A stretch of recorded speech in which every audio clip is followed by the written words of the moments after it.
सोचिए, जनवरी का महीना है और पूरे भारत में एक अजीब सी हलचल शुरू हो जाती है।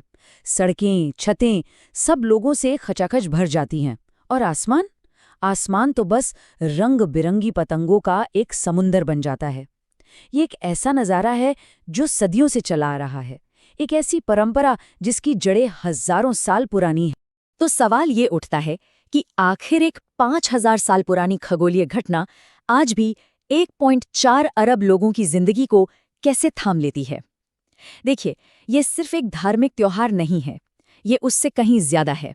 ये प्राचीन खगोल विज्ञान और आज की मॉडर्न जिंदगी का एक बड़ा ही दिलचस्प सा मिलन है।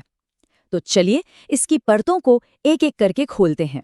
सबसे पहले इसके पीछे का विज्ञान समझते हैं, क्योंकि ये त्योहार क्यों मनाया जाता है। इसका जवाब पता है कहाँ है? आसमान में, हमारी पृथ्वी के ऑर्बिट में। इस त्योहार की नींव में है उत्तरायण, यानी सूरज का उत्तर की तरफ सफर। और ये कोई कहानी या माइथोलॉजी नहीं है, ये प्योर सॉलिड एस्ट्रोनॉमी है। इस दिन होता क्या है कि सूरज धनु राशि से निकलकर मकर राशि में यानी कैप्रिकॉर्न में एंटर करता है। और इसका सीधा सा मतलब है कि अब से दिन लंबे होंगे और रातें छोटी, मतलब अंधेरा कम और रोशनी ज्यादा। अब जरा कल्पना कीजिए, हजारों साल पहले एक ऐसी दुनिया जहां सब कुछ खेती पर निर्भर था। उन लोगों के लिए कितना बड़ा सिग्नल रहा होगा। ये इशारा था कि रबी की फसलें, गेहूं, जौ, अब कटने के लिए तैयार हैं। मतलब साल भर की मेहनत का फल मिलने वाला है। तो असल में ये फेस्टिवल एक तरीके से सूरज और प्रकृति को थैंक यू कहने का एक जश्न था। ओके, तो एस्ट्रोनॉमिकल इवेंट तो एक ही है, लेकिन इसको मनाने के तरीके, ओहो, पूरे भारत में इतने अलग, इतने रंग बिरंगे हैं। चलिए देखते हैं। इसकी डाइवर्सिटी देखिए, कमाल की है। तमिलनाडु में इसे पोंगल कहते हैं, जहां दूध चावल उबालकर उसके उफान को खुशहाली का प्रतीक माना जाता है। पंजाब पहुंचिए, वहां ये लोहड़ी है, आग जलाकर उसके चारों ओर घूमकर जश्न होता है। असम में वहां है माघ बिहू, सब लोग मिलकर खाते पीते हैं। और फिर आता है गुजरात, जहां इसे उत्तरायण कहते हैं और पूरा आसमान एक जिंदा कैनवस बन जाता है। इन सारे अलग अलग जश्न के बीच एक धागा है जो सबको जोड़ता है, और वो है आध्यात्म। पवित्र नदियों में डुबकी लगाना। ऐसी मान्यता है कि इस दिन डुबकी लगाने से सारे पाप धुल जाते हैं। लेकिन यहाँ टाइमिंग टाइमिंग ही सब कुछ है। जैसे 2026 की बात करें तो ये शुभ मुहूर्त, जिसे महापुण्य काल कहते हैं, सिर्फ 1 घंटा 45 मिनट का होगा। जरा सोचिए उस दृश्य को। एक इतनी छोटी सी टाइम विंडो में लाखों लोग एक साथ आस्था की डुबकी लगा रहे होंगे।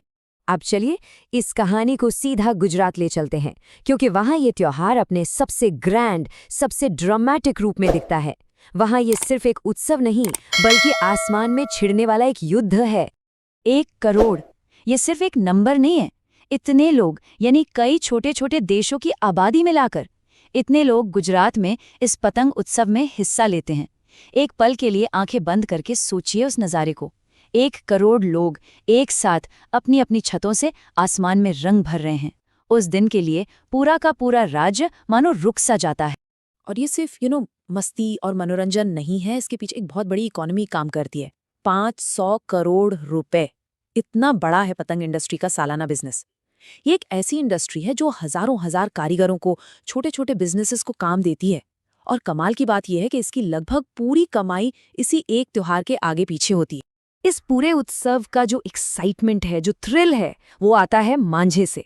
ये कोई आम धागा नहीं है, बिल्कुल नहीं। इस पर कांच और गोंद का एक स्पेशल मिक्सचर लगाया जाता है। इसे इतना तेज, इतना धारदार बनाया जाता है कि ये हवा में दूसरी पतंगों की डोर काट सके।